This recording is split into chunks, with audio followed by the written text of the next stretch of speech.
Hello, my name is Robert Burcher. Is that too loud? Right. This is the guy that we're going to be talking about today, or learning about. I'm talking about him, John Muir. This is a photo from 1870, about the time John Muir was living in Meaford, just a short few minutes away. He lived in Big Head River Valley for 2 years. And if you don't know who John Muir is, that's okay, because nobody in Canada knows about John Muir. If you're an American, it's part of your patriotic knowledge to know John Muir. There's 3 important things that you have to know about Muir. One is national parks. He was the father of the national parks. He worked with Teddy Roosevelt back in the 1900s to establish national parks and the whole system. The second thing is he started the Sierra Club, which is a big naturalist, environmentalist group in the United States. He started that in the 1880s, and now it's got 3 million members. And the third thing is that with our new aspect of environmentalism in our life, we look at John Muir as the original founder of environmentalism, conservation, and being really concerned about the environment. So that is why we should know about John Muir. And the amazing thing is that he lived in Meaford. I'm going to show you a 20-minute video that we produced last summer during COVID. It was part of my COVID project. But also, I had spent 5 years researching John Muir and how he got to Meaford. That was really important. So I have a book that I produced, and it's for sale. And by the way, my videographer is at the back, because this is a sneak preview of this video you will see. It's never been shown in public before because of various issues with COVID. So you are a test audience. We grilled at the end. It's good, bad, and different. It's great. Just want to make sure I covered all the notes. Yes, where John Muir lived in Meaford is on the Big Head River, which is the river that flows through Meaford, comes out of the harbor. A little further up from beautiful Joe Park is a place that is called Trout Hollow. And back in the 1850s, 1860s, there was a sawmill there. And that was where John Muir came to work. He was a draft dodger from the American Civil War because he'd been born in Scotland and emigrated with his family to Wisconsin in 1840, somewhere around there. And so when the Civil War came on, it was his mother who said, "Get out of town. We have church group that is similar to our church group up in Canada. So go and find them and hang out with them." So that's how John Muir ended up living in Meaford for 2 years. So that's all I wanted to say right now. I'll show the video because it's pretty concise, and then I'll tell you what's happening over in the area now and questions.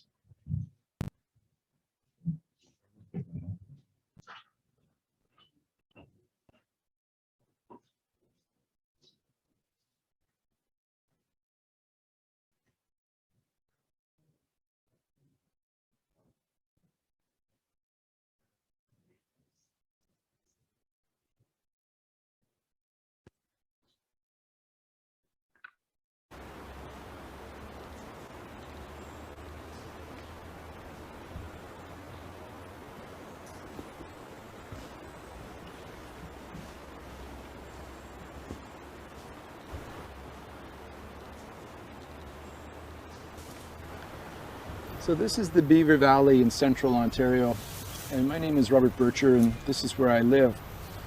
On a hike that I was doing just below here back in 1991, I ended up coming into this little conservation area, and I saw a plaque that was abandoned and graffitied and hidden behind this planted pine forest over here. And I thought that was a very strange place to put a plaque. When I read the plaque, I was stunned to find that it was about John Muir, and that John Muir had lived in this area for 2 years back in the 1860s during the American Civil War. But from seeing that plaque and finding out that he was in this area, I was determined to find out exactly where he lived and exactly where he worked, and that led to the whole story about Trout Hollow. The other interesting thing is that the Bruce Trail comes right through here, and they talk about it on the plaque, and the Bruce Trail goes that direction for hundreds of kilometers up to the top of Tobermory, and it goes that way down to Niagara Falls for another several hundred kilometers. So this plaque is on that very vital recreational Bruce Trail. So it's very interesting that John Muir, who hiked and walked everywhere, I'm sorry, he never hiked, he sauntered, that this plaque is now on the Bruce Trail.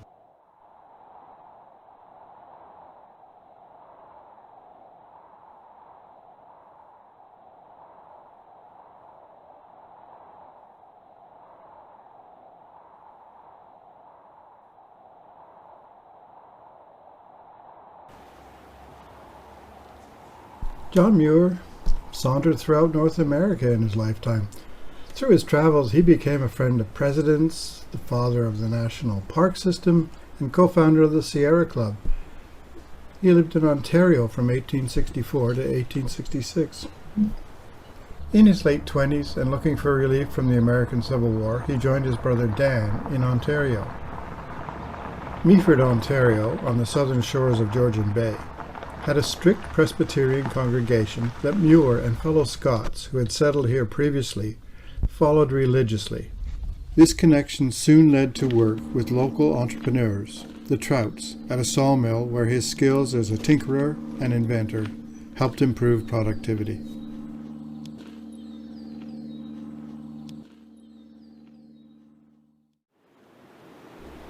Here is the often untold story of Muir's life in Canada.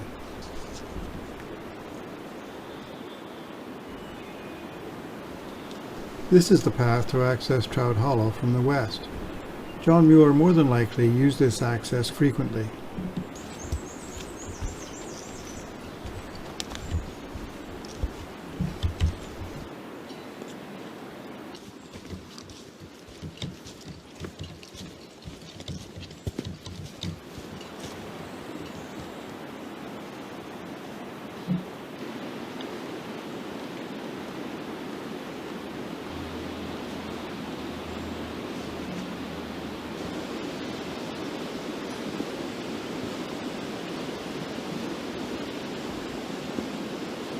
John Muir can be described as a man of lots of walking and little talking.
The big mystery around this whole John Muir story here in Trout Hollow was, where was the cabin site?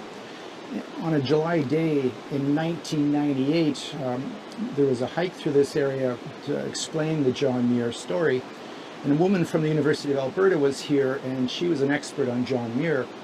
So she and I were running through the woods here trying to figure out where could a cabin have been. So we ended up on this little plateau here, And I sort of wandered over to the edge here, and there's a groundhog hole right here. And in the debris around the edge of the groundhog hole was a tiny little piece of really old looking ceramics. So I said, Connie, this might be a real clue because this doesn't look like it's recent stuff from a party. So there's an image of it right here on the plaque of this little shard that we have. And the interesting thing is, nobody really knew what this design was or how old it was. So I spent the whole next winter going to different museums and archives trying to figure out this. Finally found out that it's Staffordshire pottery, dates to the 1850s. And this actual scene here is a volcano in Italy, in Sicily, Mount Etna, exploding. And when it exploded, it wiped out this town of Catania, which is down in front here. One of the interesting things at this cabin site is this is the edge of the plateau, and the cabin would have been up to my right. As the seasons happen, rain washes soil down slowly, and you can usually find artifacts along this edge dating back to the time period of the 1860s. And in fact, we're lucky today. On the very first look, there it is, a little tiny piece of the ceramics. Now that I'm taking a second look at this little piece of ceramic, I realize it's not a teacup or a cup, but it's probably from a smoking pipe. It's so thin, and its roundness would indicate that it was for smoking, and they had little tiny pipes for their tobacco. Cigarettes didn't come along too much later, but pipes were very prevalent in that time period. One of the things that happened after we found the pottery shard and indicated this would be most likely the cabin site, one of the members of our group wandered into the woods here, and he saw these little pieces of white material, and he picked one up, and he realized that this was not natural. It was actually mortar, because you can crunch it with your fingers. It's something you can't really do with natural stones. And so this indicated that either there'd been a fireplace here or a pad underneath a stove. So if that was the case, then this would have been the center of the cabin. Over the years, I've brought many people into this site to see Trout Hollow.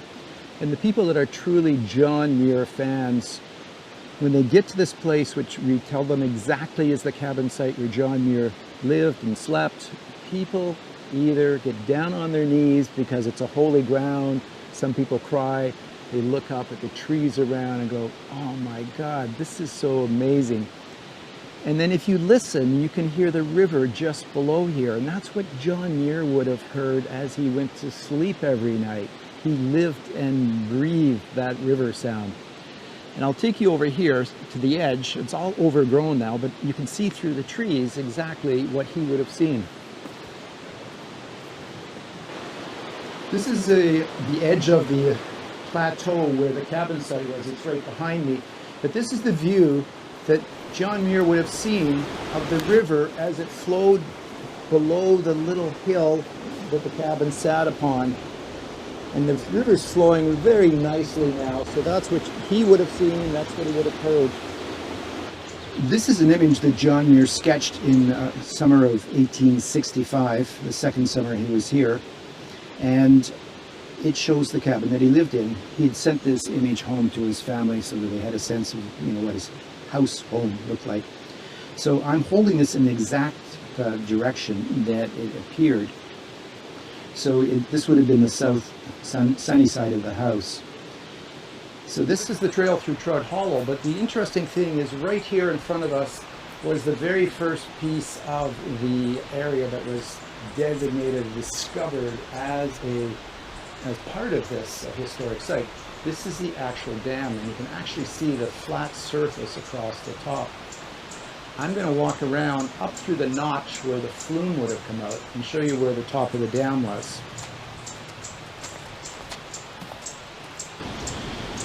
Right now I'm standing on the dam. Right behind would have been the mill pond. And through the trees up there, you can see how flat it is. So this would have been stone and earth that had been sucked out of the big hillside up there. The river is off to my right over here, which is east. And one of the things we discovered at one point is that the dam did not go all the way across the river. It was just a little containment facility on the side of the river, and there was a little stream that came in that filled the mill pond. And then the water was taken out of the flume, or through the gap there, the flume, out down to the mill.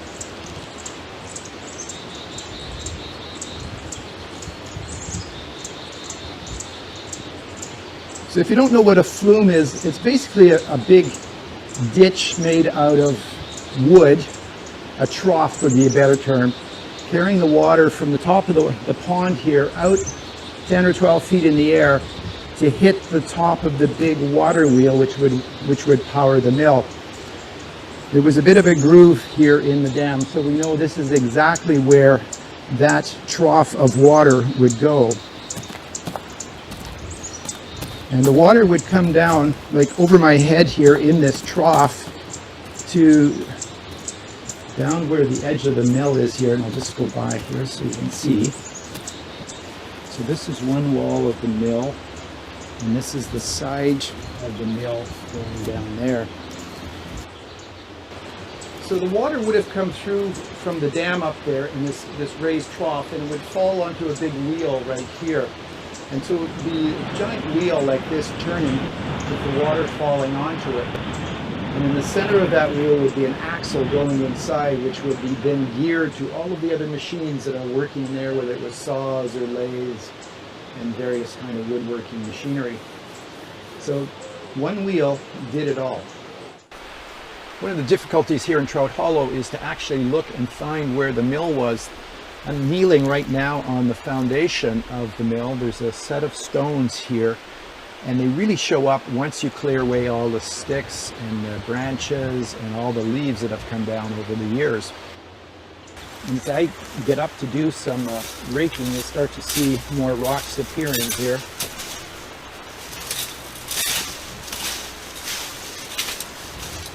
And what I can see is that over time, the wall has tumbled down a little bit. For instance, here is a loose rock, which most likely would have been probably up here, you know, creating a square corner or something like that. And through the trees up there, about 30 meters, I can see where the cabin site used to be. The sun is shining on it today. And down here, about maybe 15 meters away, is the actual foundation site of the mill. On the night that the mill caught fire, it was a major blizzard that was happening on February the 21st, 1866. This map sort of shows the layout, cabin here, sawmill there. So in a straight line right through here. In the wintertime, the winds just howl through here, and they get forced in by the big cliffs, hills on each side. So it really accelerates the wind. So it's quite easy to believe that sparks would fly that far. And when they woke up in the middle of night, they could see the fire reflected across this mill pond right here, and they knew this was big trouble. And this mill was a two-story mill. Upstairs is where they were storing the rake handles, which were used in agricultural production. There's 30,000 of these handles in the second story of the mill. Sparks from the cabin blew through and started the mill on fire. So that was the end of John Muir's time here. John Muir left from this site to go back to the United States because the Civil War was over by then, and his home was there, so he went back to rebuild his fortune in America.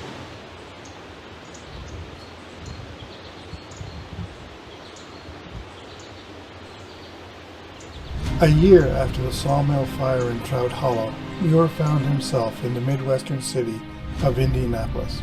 There, in a carriage parts shop, he was blinded in one eye by a file as he tried to loosen a leather drive strap from some machinery. Both of his eyes were covered to limit light, and he was forced to face the thought the damage might be permanent. Did he wonder if he would ever appreciate snowy days the same again?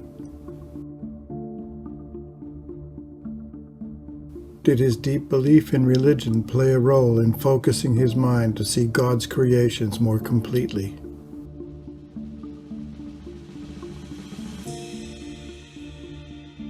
Did he miss the flowers, the wildlife?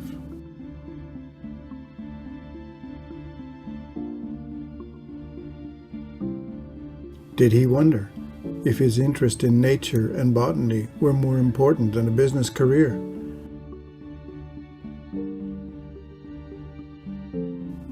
Did he remember the grief of a fiery winter night?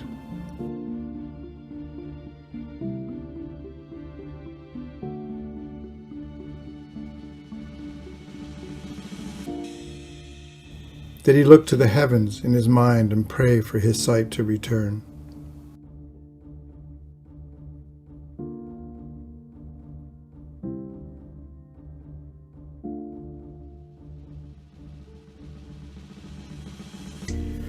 We will never know for sure, but we do know certainly that he became the first advocate for saving our environment. We do know he is revered here in North America as well as his homeland of Scotland.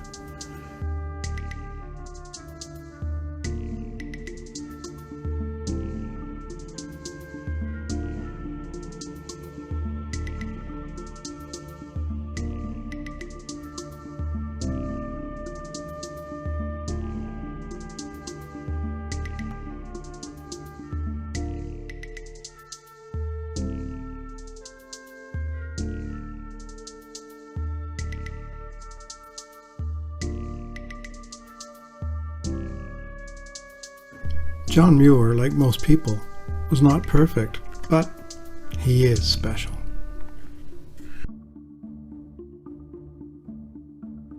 Today, more than ever, John Muir is considered the father of environmentalism. Lives that influence others often develop from a series of events.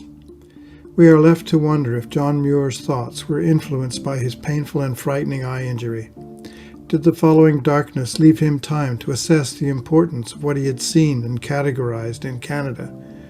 Was he led to the conclusion that Darwin and Humboldt held a higher light for him to follow out of the dark?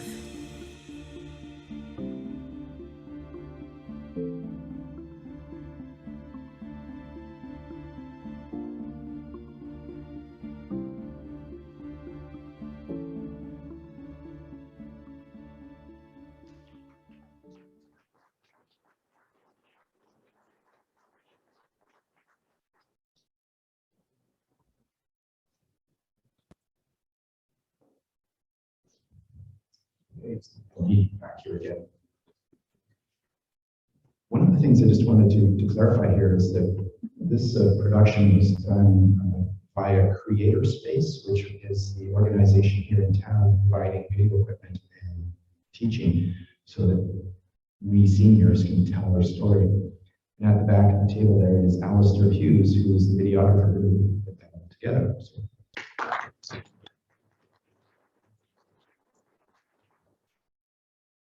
the things I just want to add is that in the 1990s, a group came together in Meaford called the Canadian Friends of John Muir. These are all naturalists and school teachers who were very intrigued and interested in John Muir and the unknown story of Meaford.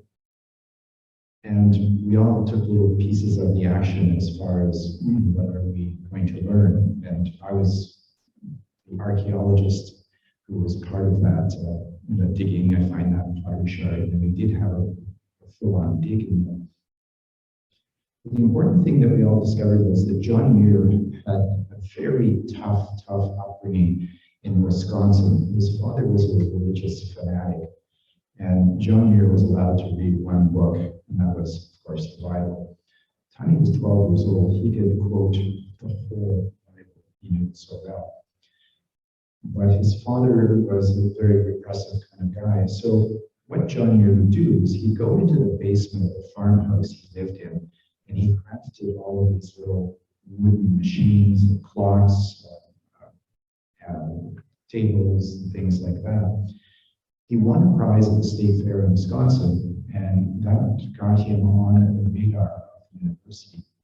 So even though he had not gone to school past grade 8, he was accepted into the university and was able to proceed as an educated person.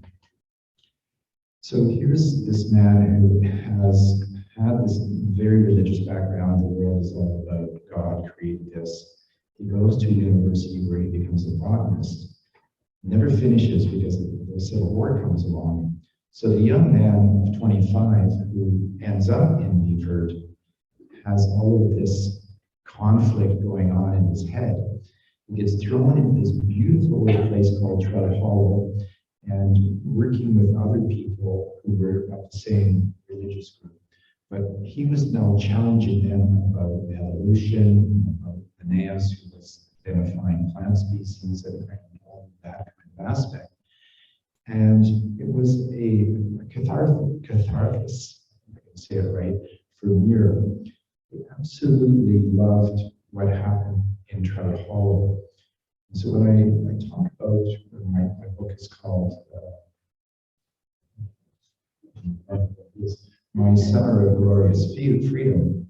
It was the first summer where he was allowed to wander and do whatever he wanted to do at age 25. No religion, no university expectations. He was on his own through Southern Ontario.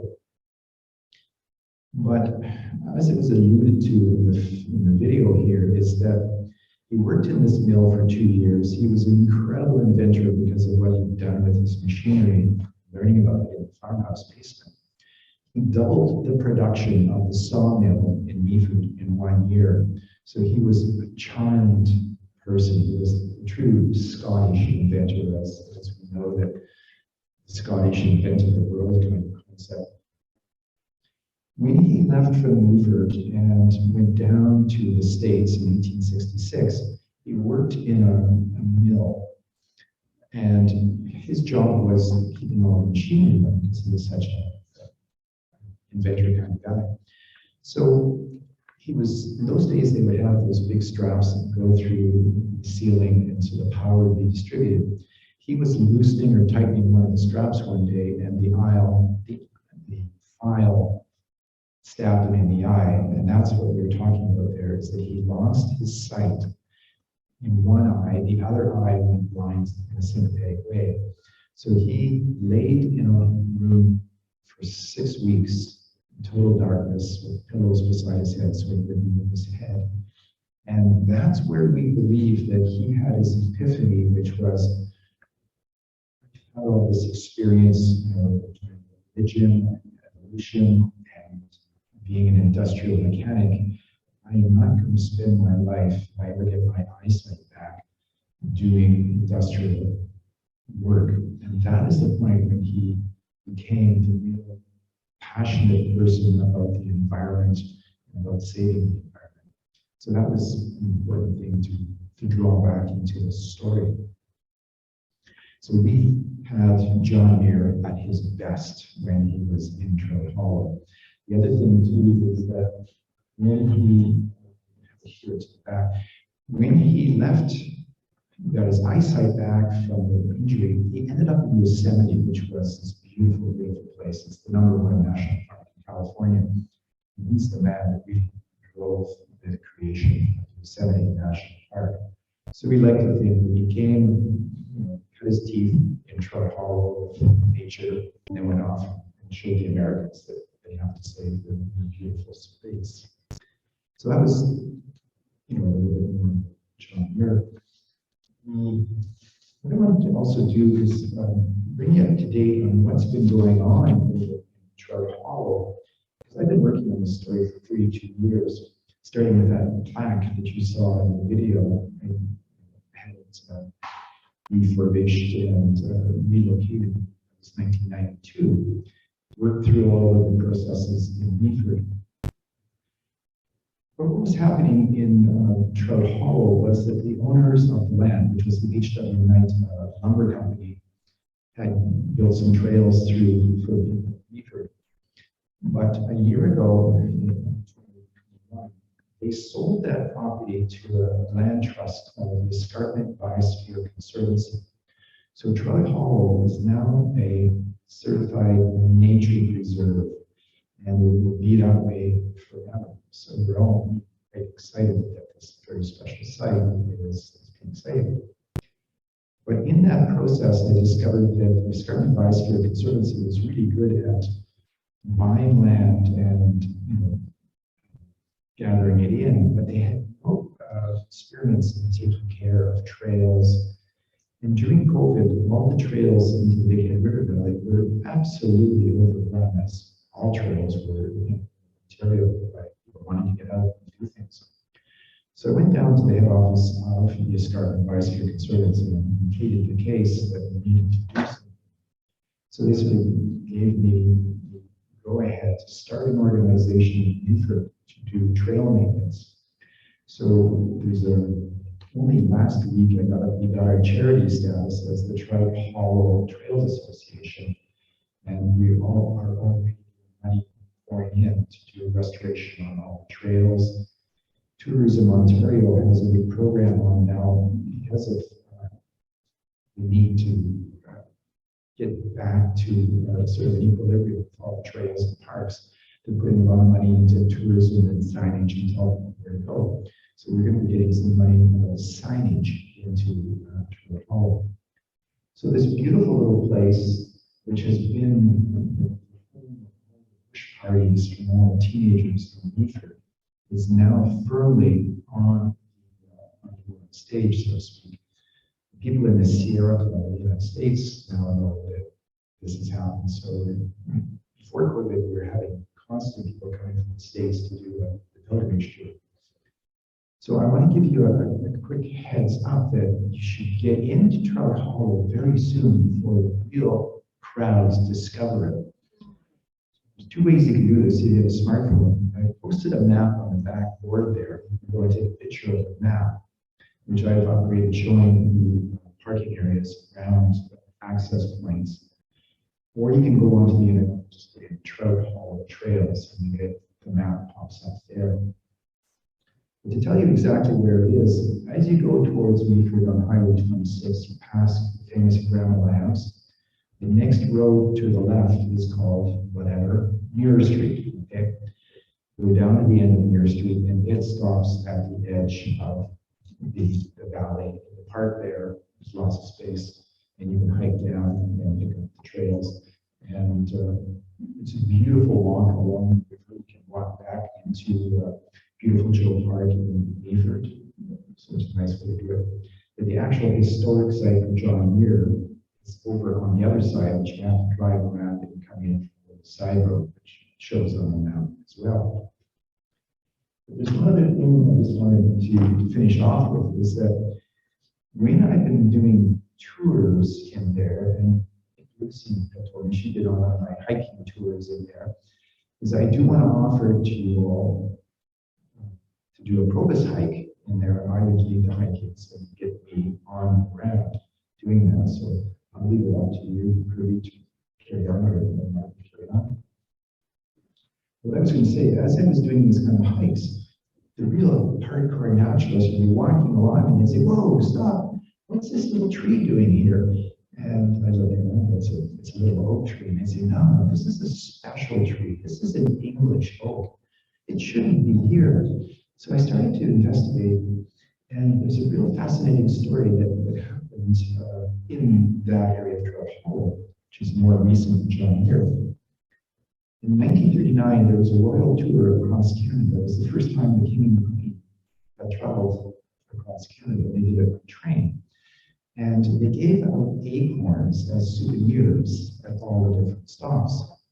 So a man from Meaford, the night we collected some of these acorns, planted them, and we now have an oak grove in Trout Hollow that the trees are now 80 years old, and it's quite astounding. I counted up to 20 of these trees, and these are acorns that came from English oaks in Windsor Park. So I've written a letter to Prince Charles to say, guess what? You know, I've discovered where your grandparents' oak grove is. And as we all know, Prince Charles arrives today in Newfoundland. Get a ahead of the curve to have her come to me for the mystery. But he will hear about Muir and the grandparents' grove that was planted in 1989. So it's really hard to see right now because we have not got plaques in there to say this is the English oak grove, unless you were really good naturalist. I was in there on Sunday and actually found one acorn, so I'll be planting my own English oak grove. Okay, so there must be some gaps in your understanding. Does anybody have any questions that I can fill in right now? Yes? Where exactly? There's a guy at the back. I'll do the lady first and then you in the back, okay? I know the area that you've been describing quite well. Friend and I walked a lot, but where is the oak grove? Okay, I have to repeat the question just for the folks at home. Where is the oak grove? Well, it's a big secret. And I'll tell you the clue, and it's a terrible clue. As you come down your street, there's big power lines that go along the road, and they go down the valley. Well, Ontario Hydro came through this winter and rushed out power line. They cut down 2 oak trees. So when you go down the path, you turn right at the bottom, follow the river, power lines, they're in the oak grove. So thank you, Ontario Hydro. So is that enough understanding? I think I know it, yes. Just one hand on the wire as you go down. So the question at the back? Robert, if the stroke is not the fish in the river, but the name of the family that owns the Good, very good call. Yeah. a lot of people don't realize that. Yeah. The other thing is the plaque is at Epping Lookout on Grey Road 7, and as you said, the main Bruce Trail and some side trails are there as well. Okay. And I think initially when you started building the Tread Hollow Trail, you had a lot of Beaver Valley Bruce Trail people with you. Indeed. I'll just reiterate what you just said. Yes, help me again. This is for the folks at home. The plaque is at the Epping Lookout between Kimberley and Beaver on County Road 7. And that's a good view and a good place to go and get some information, more information about John Muir. When the Tread Hollow trails were being built, the Bruce Trail people were really involved in that, especially a man out of Beaver by the name of Jack Gordon. He was well known. What was the third thing you said? Trout, thank you. It originally was called Trout's Hollow, as in plural, because it was the Trout family that ran the sawmill, and they were the same religious denomination. It was a splinter group from the Presbyterian Church, and the Presbyterian Church of Christ, as it was called. So it wasn't John Muir sawmill, but he did a lot of improvements, I would say. Question? Okay, well, go for a walk this weekend. It's not raining too much, and think about the fact this was an important place in the life of John Muir. Thank you.